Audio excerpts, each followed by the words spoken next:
Today's topic is completely unnecessary, but also a lot of fun. With all the actual repairs still open on the 964, this is definitely not one of them. We are talking about the rear spoiler. The 964 was the first 911 with an automatically extending rear spoiler. At speed, it rises to reduce rear axle lift and improve stability. As you probably know, the spoiler extends automatically at around 80 km/h, but you also can raise it manually with that unnecessary large switch in the center console. It's one of those very 90s Porsche ideas that is both clever and beautiful to watch. But I have two personal problems with that spoiler. First, even though the mechanism itself is cool, I think the car simply looks better with the spoiler retracted.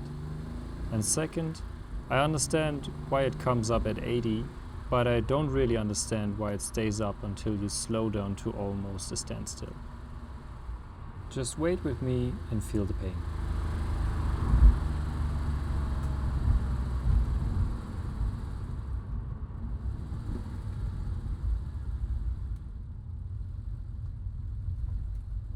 There we go. That means I quite often end up driving around town with a spoiler still raised. And honestly, that hurts my ego a little bit. People driving around with the spoiler up just for the looks are not my type. So what if we could change that? What if the spoiler still came up at 80 but went back down once the car drops below, say, 50?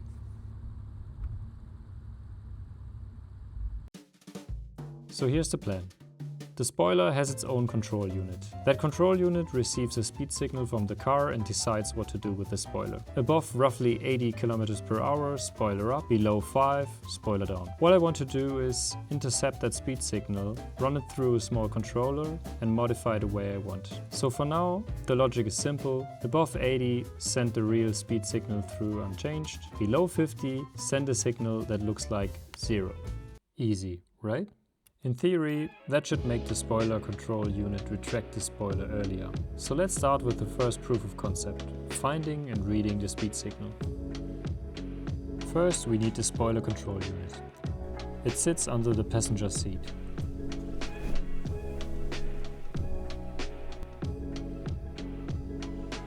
First bad news, it's mounted to a metal plate from underneath, and that plate only comes out if the seat comes out too.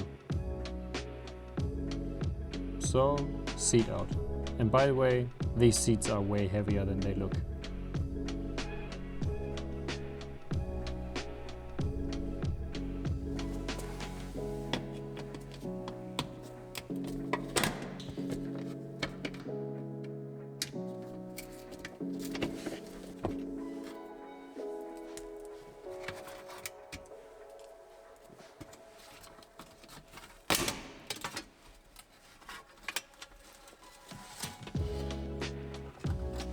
While removing the plate, I found an old coin.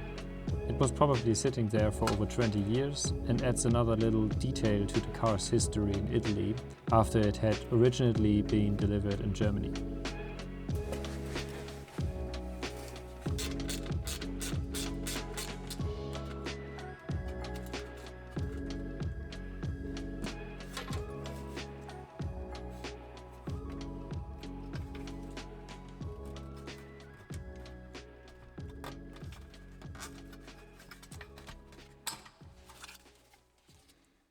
With the control unit out, let's look at the wiring.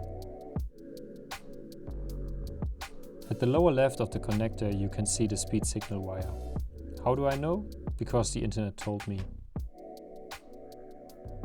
We also need to identify 12 volts and ground, because we'll need those later as well. Now let's check what the speed signal actually looks like. To do that, I separated the speed signal wire and the ground wire and taped the rest safely out of the way. Then I connected an oscilloscope. You want to look at the yellow trace. When I switch the ignition on, the signal sits at around 12 volts. To see actual activity, I need to turn the wheel. On my early 964, the speed signal comes from a sensor in the gearbox. Turning the wheel triggers that signal.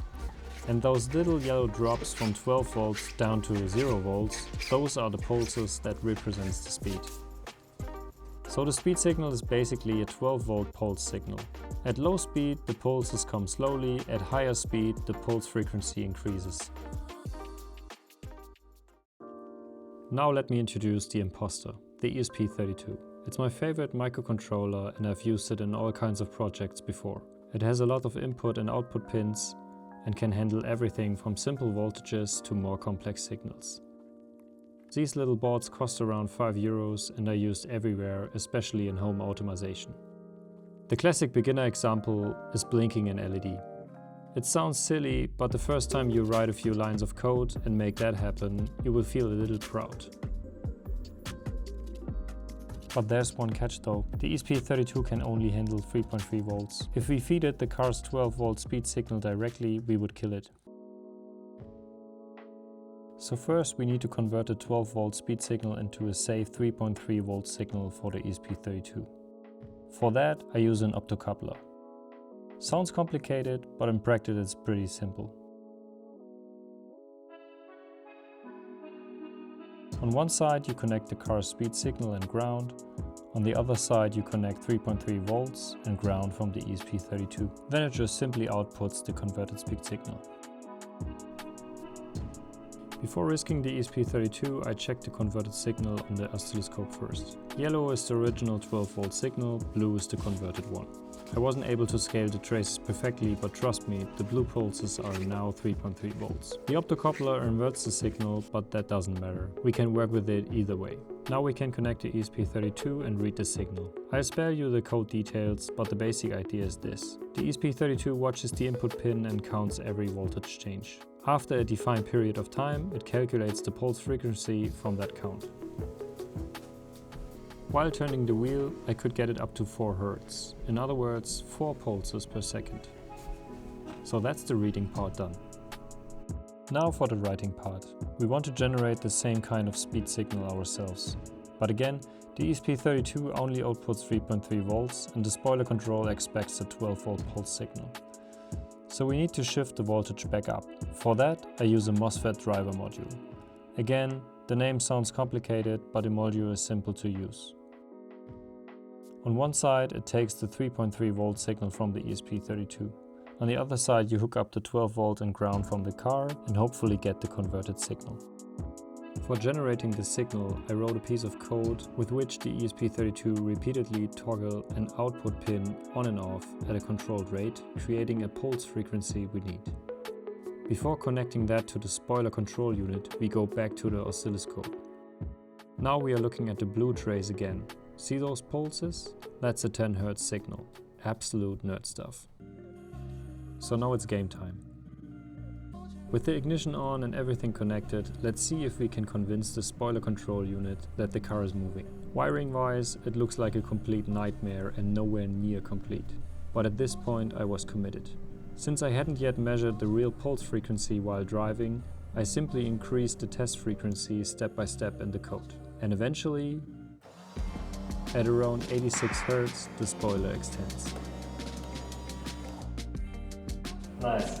And if I switch off the ESP32, the signal generation stops and the spoiler retracts again. So stupid. So the concept works.